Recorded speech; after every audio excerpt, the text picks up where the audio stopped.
Almasry lazima wamuundie tume Elia Mpanzu. Ni maneno ya Alwatan Ngoda, ambapo mtangazaji wa masuala ya michezo ameweza kufunguka jinsi gani ambavyo aliweza kuonyesha kiwango kizuri Elia Mpanzu kwenye mchezo ambao ulikutanisha Almasry pamoja na klabu ya Simba Sport Club kwenye mji wa Suez na katika uwanja wa Suez, ambapo kwa mjibu wa Ngoda Alwatan anasema ila wale Almasry lazima wamuundie tume huyu Mpanzu kuelekea mechi ya pili. Wale mabeki waliomkaba jana nadhani wote wataenda kuomba nyongeza ya mshahara na bonus maalum.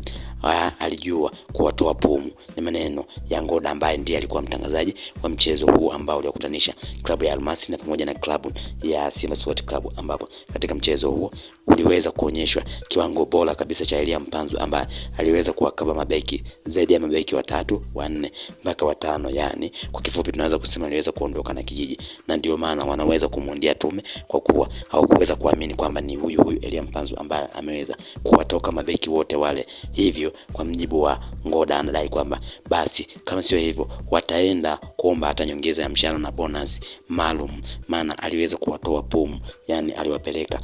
mpute. Nikumbuke Elia Mpanzu ni mechi zake za mwanzo ambazo ameweza kuzicheza kwa mafanikio akiwa na klabu ya Simba Sport Club toka alivyosajiliwa, kwa kuwa aliweza kusajiliwa kwenye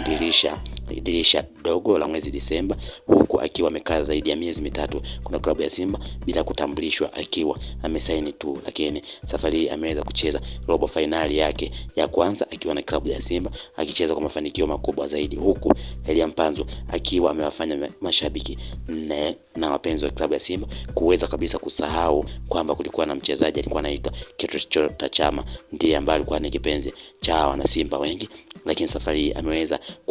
kumpoteza na kumnyamazisha kabisa na kumpoteza kabisa, asiweze kukaa kwenye vichwa na vinywa vya mashabiki na wadau wa klabu ya Simba Sport Club kutokana na kiwango chake ambacho anakionyesha kadri siku zinavozidi kuongezeka. Kumbuka Elia Mpanzu yeye aliweza kujiunga na klabu ya Simba kwenye dirisha hilo kwa ajili ya kuweza kusaidia kwa ajili ya michuano hiyo ya kimataifa, ambayo mpaka sasa ameweza kufanikiwa kwa asilimia kadhaa kutokana na kiwango